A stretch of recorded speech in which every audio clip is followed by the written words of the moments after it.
Hello everyone, welcome to the video. आज चाहिँ हामी यो सी प्रोग्रामिङको प्रोग्राम गर्न जाँदैछौँ फर्स्ट इयर क्वेसनबाट।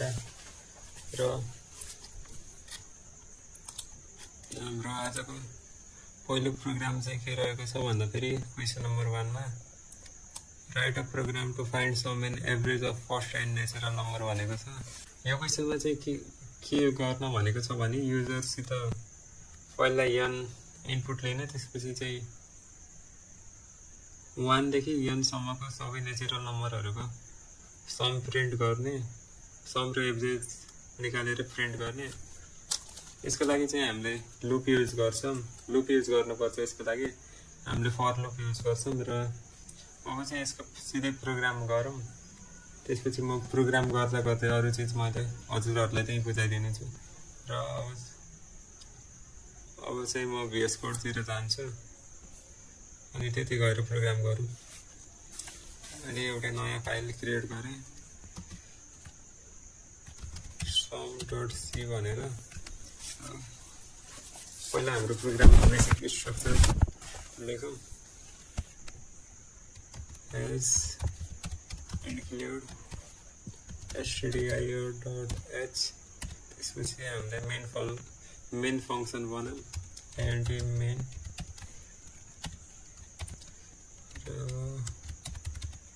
return 0। र हाम्रो मेन फंक्सन पनि भयो। अब चाहिँ हामीलाई के चाहिन्छ भन्दाखेरि एउटा n भेरिएबल चाहिने भयो, इन्टिजर टाइपको। युजरसित n इनपुट लिनको लागि कतिवटा नम्बरसम्म सम गर्ने हो भनेर, त्यसको लागि n चाहियो हामीलाई। अनि i भेरिएबल चाहिने नै भयो लुपको लागि, फर लुपको लागि। त्यसपछि एउटा सम भेरिएबल पनि चाहिने भयो हामीलाई सम भेरिएबल चाहिने भयो सबै नम्बरहरूको समलाई स्टोर गर्न। र एउटा एभरेज भेरिएबल पनि चाहिन्छ, तर एभरेज चाहिँ पोइन्टमा पनि हुन सक्छ, त्यही भएर हामीले एभरेजलाई फ्लोट लेख्छौँ, फ्लोट एभरेज। र सुरुमा चाहिँ हामीले युजरसित n लाई इनपुट लिगौँ। त्यसपछि printf enter the value of n। अब यसलाई रिड गर्नको लागि चाहिँ scanf भन्ने फंक्सन युज गर्छौँ हामीले। scanf %2 comma and n। त्यसपछि चाहिँ अब हामीसँग n पनि आइसक्यो। अब चाहिँ हामीले लुप युज गर्छौँ समलाई क्याल्कुलेट गर्नको लागि। लुप चाहिँ कसरी युज, हामीले फर लुप युज गर्छौँ यसमा चाहिँ, किनभने हामीलाई कतिवटा इटरेसन गर्ने हो भनेर एडभान्समा थाहा छ, पहिल्यैदेखि थाहा छ।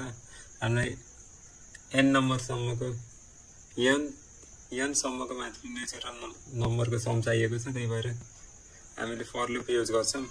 For i is equal to i लाई 1 देखि स्टार्ट गर्छौँ, किनभने फर्स्ट नेचुरल नम्बर भनेको 1 हो। र i लाई चाहिँ less than or equals n सम्म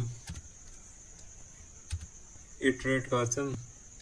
लेस देन मात्र राख्नुभयो भने हजुरहरूले n लाई चाहिँ इन्क्लुड गर्दैन, n-1 सम्म लुप इटरेट हुन्छ, त्यही भएर less than is equal to n राख्छौँ हामीहरूले। र i लाई हामीले इन्क्रिमेन्ट गर्दै छौँ। र यसभित्र हामीले सम नम्बरहरूलाई एड गरौँ। Sum is equal to sum plus i गरौँ। यसले चाहिँ हरेकचोटि i लाई एड गर्दै जाने भयो। सममा चाहिँ सबै नेचुरल नम्बरहरू एड हुँदै जाने भयो। त्यसपछि लास्टमा हामीले एभरेज निकालौँ। Average is equal to sum over n। यो सम पनि हाम्रो इन्टिजर भेरिएबल हो, n पनि इन्टिजर भेरिएबल हो, त्यही भएर यो दुईटैको डिभिजन पनि इन्टिजरमै रिटर्न हुन्छ। हाम्रो एभरेज फ्लोट भए पनि नम्बरलाई इन्टिजरलाई फ्लोटमा कन्भर्ट गरिदिन्छ। त्यो जस्तै 2.5 आयो भने 2.000 त्यसरी गरिदिन्छ यो। त्यसको लागि हामीले टाइप कन्भर्जन युज गर्नुपर्छ। हामीले एक्सप्लिसिटली टाइप कन्भर्जन युज गर्नुपर्छ। फ्लोट युज गरौँ। अब चाहिँ फ्लोट भ्यालु नै आउँछ एभरेजमा। अब हाम्रो भ्यालुहरु प्रिन्ट गरौँ printf sum is %d and average is %f %d चाहिँ इन्टिजर रिप्रेजेन्टेसन को लागि र %f चाहिँ फ्लोट को लागि हो र यहाँ हाम्रो सम हुन्छ सुरुमा त्यसपछि एभरेज अब प्रोग्राम हाम्रो सकियो अब यसलाई कम्पाइल गरेर रन गरेर हेरौँ त्यसको लागि म टर्मिनल खोल्छु हाम्रो प्रोग्राम कम्पाइल गर्ने कमान्ड चाहिँ के छ भन्दाखेरि जीसीसी स्पेस फाइल नेम हाम्रो sum.c छ -o आउटपुट चाहिँ मैले सम भन्नेमा राख्छु सम भन्ने फाइल क्रिएट गर्छ आउटपुट को लागि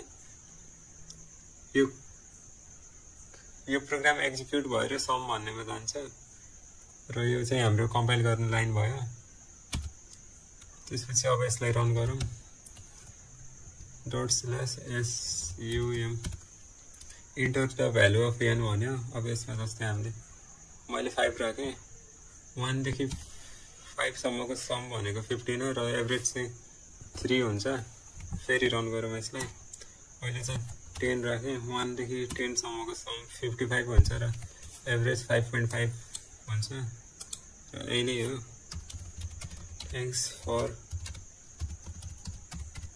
वाचिङ है गाइस ल